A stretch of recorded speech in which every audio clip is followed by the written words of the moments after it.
Gawaan na naman po sa bukid, kaya ito, paghahalo na naman po ng pataba.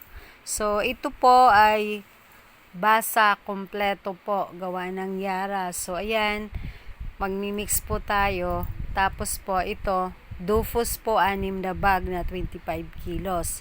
Saka 3 basa po na kompleto gawa ng Yara. Saka 2 pong Nitrabor. So, ayan. Makikita nyo po, medyo maitim po ang ating pataba dahil may kasama pong Dufus. Si Dufus po ay 022-0. Si Dufus po ay isang soil conditioner. Tapos si basa kompleto po, gawa po ng Yara. So may, ayan, magmimix po tayo at gawaan na naman po sa bukid. Kaya ito po, mimix na po natin. Ayan, medyo maitim po ang ating pataba dahil po sa Dufus. Yan lang. Thank you for watching. Thank you for supporting my channel.